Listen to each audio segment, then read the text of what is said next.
Look what I got. Okay, so my husband's a builder and he always gets a hold of really fun samples. And I convinced him to give me the whole paint deck because I do want to paint. I'm not vibing with this gray color. I don't know what I want to paint yet, but I was looking through here and I was like, this is so many colors. Like, this is something that would put a Victorian into a coma, right? And then that thought right there sparked another thought. Arsenic green. Have y'all ever heard of it? Basically, in the late 1700s, a guy with the last name of Scheele came up with a new formulation for a new color of green, and the formulation called for arsenic. And instead of using regular copper carbonate, it used copper arsenite. I'm not a chemist, so like don't ask me to elaborate. But this was essentially poison. But the color was all the rage. Everybody loved it. They were putting it on their walls. They were painting their walls with it. They used it for wallpaper. They used it for dyeing textiles and making clothing. And they used it in like children's toys and painted furniture. They used it for everything. They loved this color. What they didn't know though is that it was slowly killing them. It was very poisonous. They were giving themselves arsenic poisoning. And it took them a while to figure that out.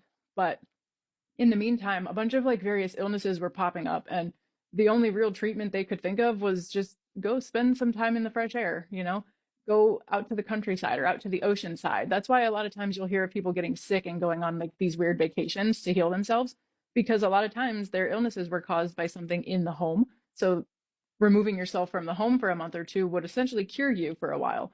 But we come to find out later on that the wallpaper and the clothing were like flaking off, and all of these little microscopic particles were being inhaled and ingested, and they were causing arsenic poisoning from the inside, as well as like when you were wearing it, you were just bathing yourself in arsenic all day. And then we also found out that like the paint and wallpapers and stuff, whenever they would get heated up from being, on a wall near a fireplace or having the sun beat on it all day, it would produce arsenine gas or something. It basically would gas off, and you would just be inhaling arsenic gas all day and poisoning yourself. I don't know. It's crazy. Anyways, just like imagine picking a color and accidentally killing your whole family. That's crazy. I just thought I would tell you guys about arsenic green. It was really popular in the early 1800s, and then probably by like the 1860s, it was like known. We had put two and two together, like how bad it was, and we had stopped using it. And I think by the 1890s, it was pretty much gone.